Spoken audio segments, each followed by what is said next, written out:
হবিগঞ্জে এনসিপির নেতৃবৃন্দের সাথে একটা দুঃখজনক ঘটনা ঘটেছিল। হবিগঞ্জ সদরে তাদের একটা মিটিং ছিল টাউন হল ময়দানে।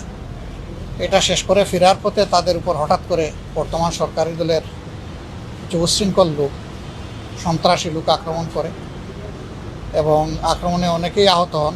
এর মাঝে গুরুতর আহত হয় আলিফ। সে খুব গরিব পরিবারের একটা সন্তান। মা মানসিকভাবে অসুস্থ, ভারসাম্যহীন। বাবাও অ্যাক্সিডেন্ট করে ঘরে পড়ে আছে। বড় একটা ভাই এখানে দেখলাম, সেও খুব সুস্থ না। এই ছেলেটা একদিকে লেখাপড়া করে, আর একদিকে টিউশনি করে সার পরিবার চালায়। এইরকম একটা ছেলের উপর আঘাত, আর বিশেষ করে 24-এর পরে এরকম কাউকে আবার চোখ হারাতে হবে, এটা আমরা কল্পনাও করি না। আমরা এই ঘটনার নিন্দা জানিয়েছি, আবারও নিন্দা জানাই। যারা এটা করেছে অবশ্যই তাদেরকে আইনের আওতায় পাকড়াও করে এনে শাস্তি নিশ্চিত করা উচিত। তা না হলে আমরা 24-এর পরের বাংলাদেশে এই সন্ত্রাস আর দেখতে চাই না। এই সন্ত্রাস ফেসিবাদেরই ছায়া। ফেসিবাদকে বিদায় করার পরে আবার ফেসিবাদ, এটাই জাতি মানবে না, বরদাস্ত করবে না। আমরা তার সুস্থতা কামনা করি। চিকিৎসক যারা আছেন তাদের প্রতি আমাদের আহ্বান, তারা যেন তাকে যথাযথ চিকিৎসা প্রদান করেন, সে সুস্থ হয়ে আমাদের মাঝে ফিরে আসুক। একটা কিশোর ছেলে মাত্র ইন্টারমিডিয়েট ক্লাসে লেখাপড়া করে, তার উপর আবার তার পরিবারের চাপ। আল্লাহ রাব্বুল আলামিন এই চাপ বহন করার, সহ্য করার তৌফিক তাদেরকে দান করুন। আসলে এই ধরনের ঘটনা সবার জন্যই হৃদয় বিদারক। আমাদের খুবই কষ্ট লাগে যে এই ধরনের ঘটনা পরিবর্তিত এই বাংলাদেশে ঘটছে। আমরা এখানে দেখতে চাই যে সরকারি দল কী করে তাদের এই সমস্ত লোক যারা সন্ত্রাসী কার্যক্রম পরিচালনা করেছে, এটা খুবই দুঃখজনক। পরে আমরা দেখলাম যে এই ঘটনার তারা যখন বিচার চাইতে যাবে, থানায় মামলা করতে যাবে, তখন তাদের মামলাটা পর্যন্ত করতে দেওয়া হচ্ছে না, নেওয়া হচ্ছে। বহু সংগ্রাম করে তারা গিয়ে পরে একটা মামলা দায়ের করেছে। এটা কেন হবে? কারো বক্তব্য কারো পছন্দ না হলে আরেকটা বক্তব্য দিয়ে তার জবাব দেবে। আর তিনি যদি কোনো গুরুতর অপরাধ করে থাকেন, তাইলে আইনের আশ্রয় নেবে, কিন্তু নিজের হাতে আইন তুলে নেওয়ার অধিকার তো কেউ কাউকে দেয়নি। বিশেষ করে সরকার, যাদের দায়িত্ব হচ্ছে দেশে আইন শৃঙ্খলা রক্ষা করা, তারাই যদি আইনের রক্ষক না হয়ে ভক্ষক হয়ে যান, নিজের হাতে আইন তুলে নেন, তাহলে জনগণ কে কার কথা শুনবে? এরকম একটা বিশৃঙ্খল সমাজ চলতে পারে না।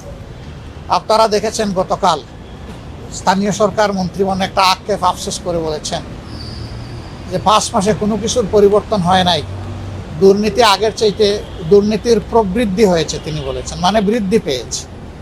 তিনি বলেছেন শুধু উনি আশা দেখেন, মাননীয় প্রধানমন্ত্রী তিনি চেষ্টা করছেন। আমাদের বক্তব্য, প্রধানমন্ত্রী তো দলের প্রধান, তিনি তো সবগুলো অঙ্গ সংগঠন অভিভাবক, এবং কার্যত তিনি কোনো দলের প্রধানমন্ত্রী না, তিনি তো 18 কোটি মানুষের প্রধানমন্ত্রী। অভিভাবকত্ব তার। তাহলে তার কথা যদি তার দলই স্বয়ং না শুনে, তো জাতিকে তিনি কিভাবে পরিচালনা করবেন? এই জাতির প্রত্যাশা তার মাধ্যমে তার শাসনে পূরণ হবে কিভাবে? আমরা ওই ধরনের ব্যর্থতার কাহিনী আর গল্প আর শুনতে চাই না। আমরা দেখতে চাই, মুখের কথা নয়, কাজ দিয়ে প্রমাণ হবে যে এই দেশ আমাদের সবার, এবং সরকারি দল দায়িত্বপূর্ণ জায়গা থেকে দায়িত্ব পালন করছে। মানুষের জীবনের স্বস্তি, শান্তি এবং শৃঙ্খলা ফিরে আসছে। আমাদের একজন স্বরাষ্ট্রমন্ত্রী আছেন, তিনি যে কি করেন আমি কিছুই বুঝি না। 144 ধারা দিয়েছেন হবিগঞ্জ শহরে, আর এনসিপির লোকদেরকে বাধা দিয়েছে মৌলভীবাজার থেকে শুরু করে হবিগঞ্জ পর্যন্ত। এটা কেন? কথা বলার অধিকার সবার আছে, শান্তিপূর্ণ কর্মসূচি পালন করার অধিকার সবার আছে। এই যে ছেলেটা আহত হলো, আমরা তো পুরা ঘটনা ফলো করতেছি। তারা তো কাউকে আক্রমণ করতে আসেনি, বরঞ্চ তাদের নেতৃবৃন্দের উপর হিনাস আক্রমণ যেটা হচ্ছে ওইটা ঠেকাতে এসেছিল, প্রোটেক্ট করতে এসেছিল। তাদের উপর এটা কেন? এটা আসলে বিস্ময়কর, নিন্দনীয়। এটা বন্ধ হওয়া উচিত। আমরা একটা শান্তির বাংলাদেশ গড়তে চাই, দেখতে চাই। সেই শান্তির বাংলাদেশের প্রতীক্ষায় থাকলাম। আর সরকার কি করে তার সন্ত্রাসীদের ব্যাপারে, দলীয় সন্ত্রাসীদের ব্যাপারে, এইটা আমরা এখন সচক্ষে দেখতে চাই।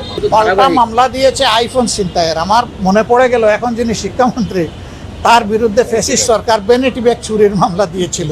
তো তারা কি ওখান থেকে সবক নিছেন নাকি? ওখান থেকে সবক নিলে এইরকম মামলা দেওয়া সাজে?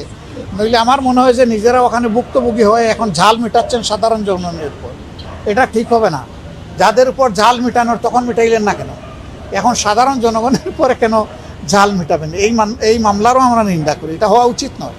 দেখা যাবে কি, এই ছেলে মায়ের খেয়েছে, চোখ গিয়েছে, তার মামলায় করা আসামি যারা তাদেরকে হয়তো কিছুই করা হবে না, পাল্টা বানাওয়াট মিথ্যা মামলা যেটা দেওয়া হয়েছে ওইটার আসামি যাদেরকে পরিকল্পিতভাবে বানানো হয়েছে অ্যাকশন তাদের উপর শুরু হয়ে যাবে। মনে রাখবেন, কোনো সরকারই শেষ সরকার নয়, তারপরেও কিন্তু সরকার আসবে আর যাবে। অতীত থেকে আমরা যেন শিক্ষা নেই, খুব অতীতে যাওয়ার দরকার নাই, মাত্র 2 মাস আগে গেলে, 2 বছর আগে গেলেই সমাধান হয়ে যাবে, এর আগে যাওয়ার প্রয়োজন নাই। অতটুকু দেখলেই শিক্ষা হওয়া উচিত। আমরা সেই সুশিক্ষা সবার মাঝে তৈরি হোক, এটা আমরা দেখতে চাই।